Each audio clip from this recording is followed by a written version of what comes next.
Hi everyone. मैं doctor Akshay वनवट। आज जो टॉपिक आपके साथ डिस्कस कर रहा हूँ वो है अनीमिया या खून की कमी। अक्सर पेरेंट्स का ये कंसर्न रहता है कि उनका बच्चा कुछ खाता नहीं है, बहुत चिड़चिड़ा रहता है, किसी भी काम में इंटरेस्ट नहीं दिखाता, उसका ग्रोथ नहीं हो रहा है प्रॉपर, वो बहुत सफ़ेद दिखने लगा है या उसे बहुत कीड़े होने लगे हैं, हमेशा पेट दर्द रहता है। ये सब चीज़ें खून की कमी या अनीमिया की तरफ दर्शाती है। अनीमिया क्या होता है? अनीमिया मतलब खून की कमी। ये बहुत बच्चों में होता है। इसका एक मेजर कारण रहता है न्यूट्रिशनल अनीमिया। न्यूट्रिशनल अनीमिया मतलब जो चीज़ें रोज़ के खाने के साथ जो माइक्रो न्यूट्रिएंट्स हमारी डाइट में, हमारे खाने में जाने चाहिए, वो नहीं मिल रहे हैं। तो धीरे धीरे करके बच्चे को खून का कमी होने लगता है। इसमें ज़्यादातर रोल आयरन डेफिशिएंसी अनीमिया या लोखंड के कमी के कारण होता है। और जो दूसरे कारण है वो विटामिन B12, फॉलिक एसिड या कुछ हीमोग्लोबिन की डिजीज़ेस। अब जो मेजर 50% से ज़्यादा केसेस हैं वो है आयरन डेफिशिएंसी अनीमिया के। आयरन डेफिशिएंसी अनीमिया क्या होता है? आयरन डेफिशिएंसी अनीमिया में बॉडी में आयरन या लोखंड का कमी होने के कारण ये होता है, खून की कमी होती है। अभी इस केस में बच्चा क्या क्लिनिकल फीचर या क्या बच्चे में हमें सिम्टम्स दिखते हैं, तो वो है बच्चा का रंग थोड़ा सफ़ेद होने लगता है। ये एक अच्छा लक्षण नहीं है, ये दर्शाता है कि खून की कमी हो रही है शरीर में। इसके अलावा बच्चा चिड़चिड़ा होने लगता है, बहुत इरिटेबल रहता है, कुछ भी खाता नहीं है, उसकी भूख मरने लगती है, पेट में दर्द रहता है, पैरों में दर्द रहता है, हमेशा बच्चा बोलता रहेगा कि मेरे पैर दर्द कर रहे हैं। इसके अलावा बच्चा रात को अपने पैर बहुत हिलाएगा।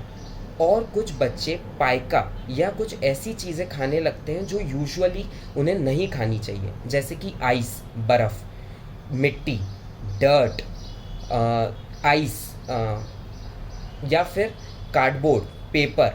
ऐसी चीज़ें अगर बच्चे लेने लगे तो इसका मतलब है उसे आयरन डेफिशिएंसी अनीमिया है। इसके अलावा बच्चे की नींद भी ख़राब होने लगती है, वो थका हुआ महसूस करने लगता है, उसे बार बार इन्फेक्शन होने लगता है और उसकी हाइट पर भी अफेक्ट डलता है, वो शॉर्ट स्टेचर होने लगता है। तो ऐसा कि इन आयरन डेफिशिएंसी अनीमिया का कारण क्या रहता है?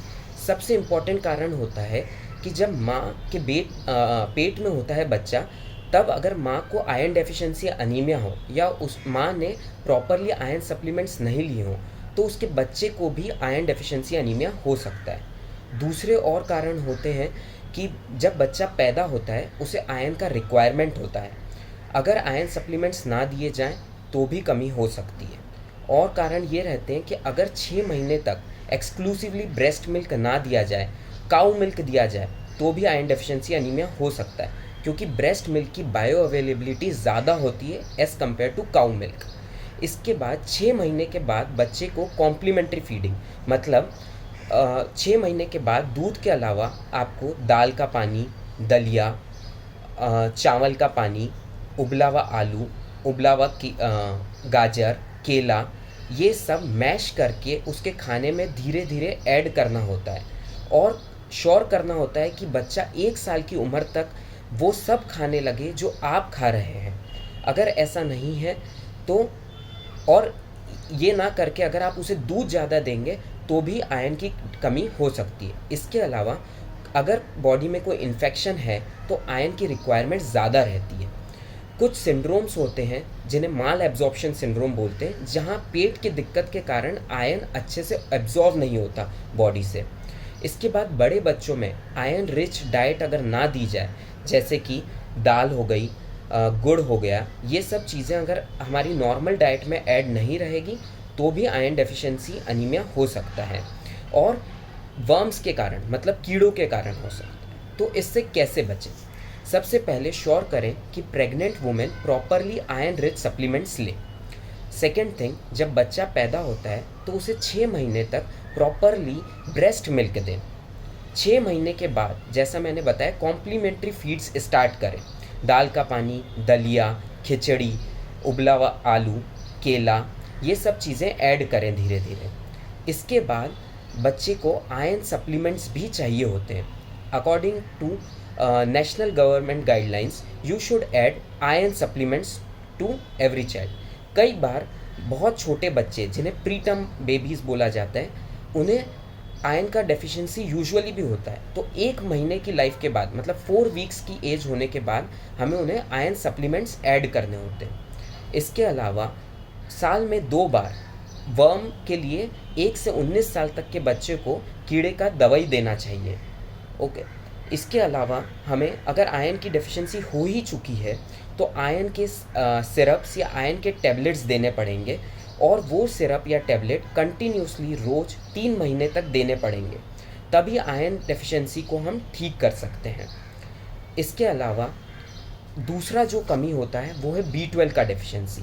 इसमें ज़्यादातर आप देखेंगे कि बच्चा सफ़ेद होने के अलावा उसके यहाँ का पीछे का पामर एस्पेक्ट और नकल्स ये काले पड़ने लगते हैं। इसके अलावा बच्चे को एक झुंझुनाहट, नमनेस रहती है, वो चिड़चिड़ा रहता है, बार बार गिरता है, चल नहीं पाता अच्छे से, उसका बैलेंसिंग पुअर हो जाता है, उसे भूख नहीं लगती, एपेटाइट एकदम कम हो जाती है। इस बच्चे को विटामिन B12 या फॉलिक एसिड डेफिशिएंसी के होने के चांसेस काफ़ी ज़्यादा हैं। ये उन बच्चों में होता है जो यूजुअली प्योर वेजिटेरियन डाइट रहते हैं, क्योंकि वेजिटेरियन डाइट में विटामिन B12 के सोर्सेज बहुत कम होते हैं। तो हमें श्योर रखना है कि इन बच्चों में विटामिन B12 की कमी ना हो, और अगर किसी बच्चे में विटामिन B12 की कमी हो रही है तो उसे विटामिन B12 और फॉलिक एसिड के सप्लीमेंट्स देने पड़ेंगे। इसके लिए आप दही का इंटेक ज़्यादा रख सकते हैं। अगर आपको ये वीडियो अच्छा लगा है तो please like, share and subscribe. Thank you. Bye bye.